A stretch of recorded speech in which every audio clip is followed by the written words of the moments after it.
In the year 3099, the sky above Neonpolis glowed with pink lightning and neon clouds. Trains flew through the air. Robots danced at traffic lights. Holograms shimmered over floating buildings. And on top of a spinning sky garage sat a small orange cat named Firo.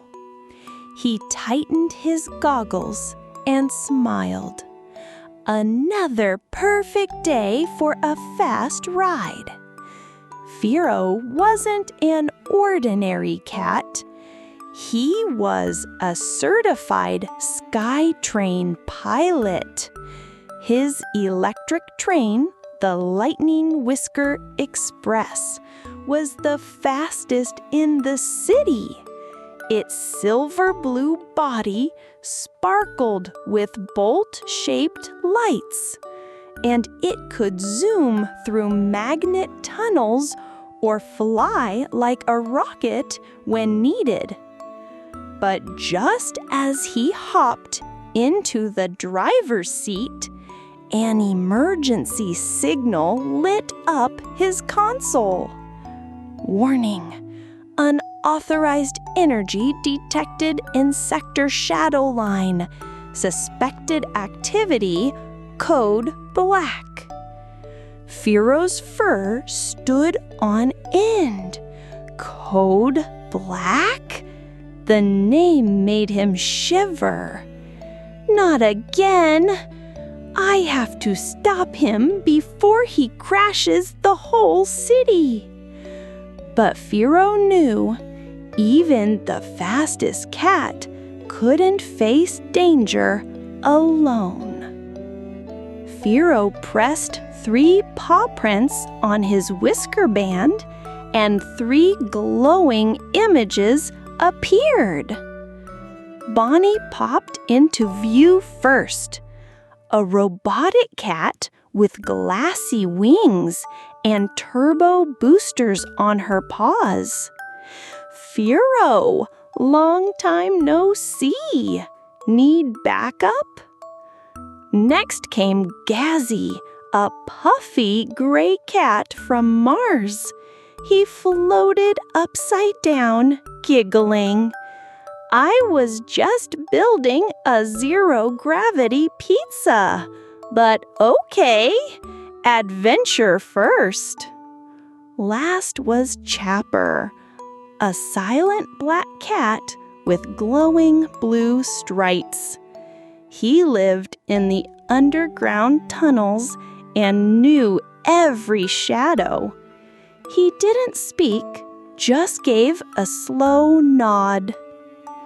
I'm glad you're here, Firo said. Code Black is hiding in Sector Shadowline. We need to get in fast before his virus spreads. Bonnie ran a scan. The old magnetic tunnels are unstable. Gazzy somersaulted. Then we take the risky route. I like risky. Let's roll, Firo grinned.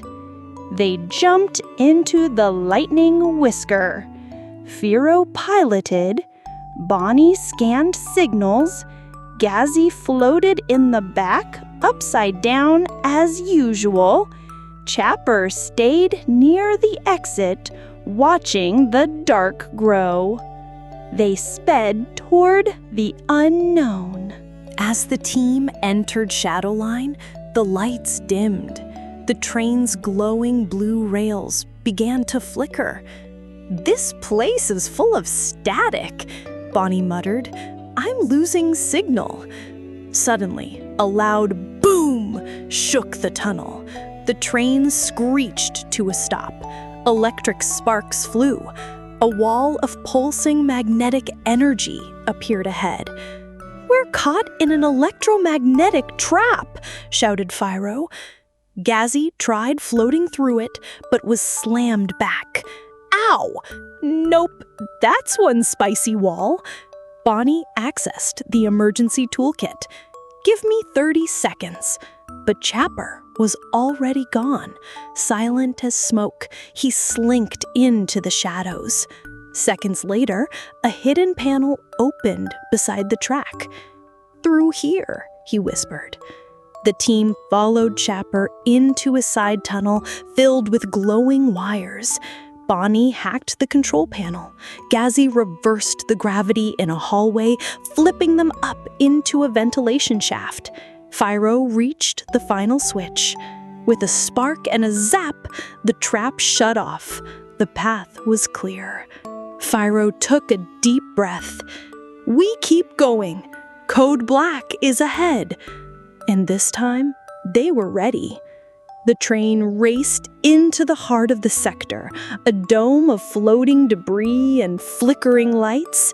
In the center stood a black tower covered in wires, like spider legs.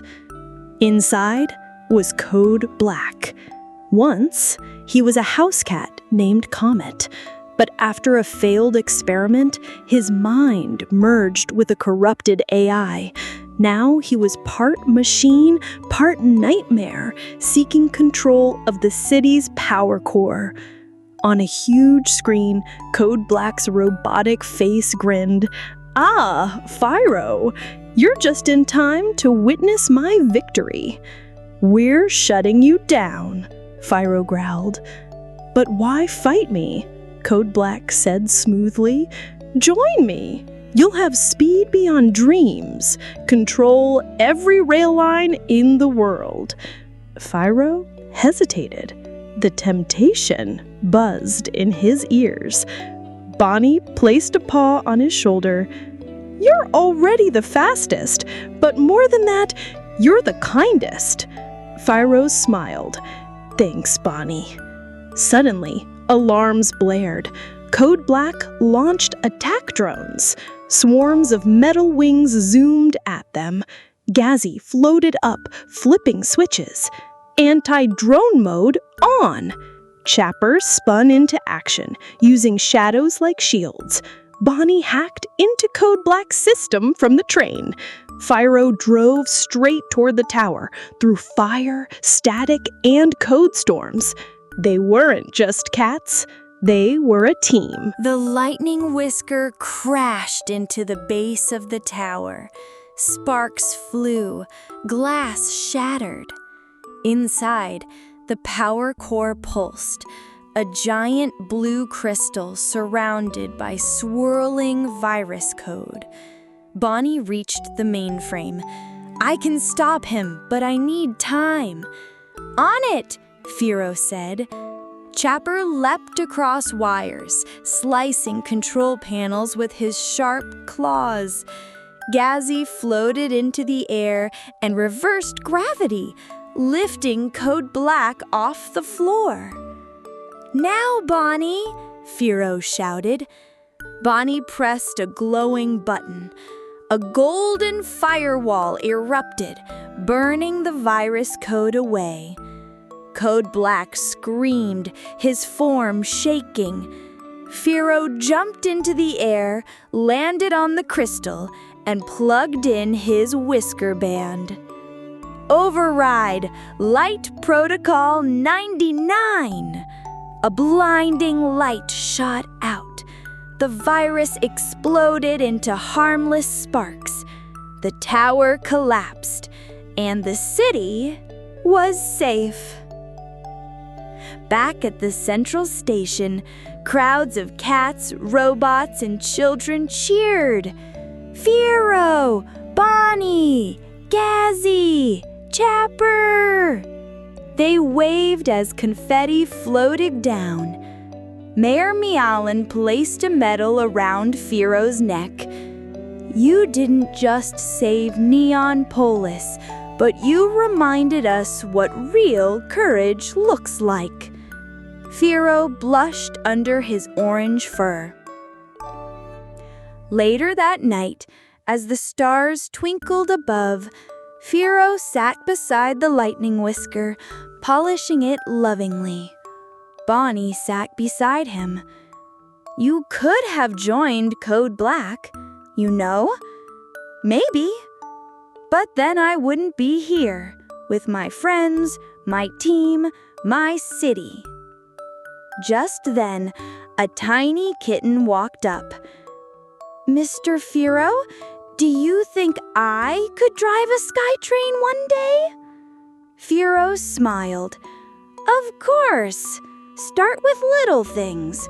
Fix a toy, build a model, help a friend. That's how all heroes begin."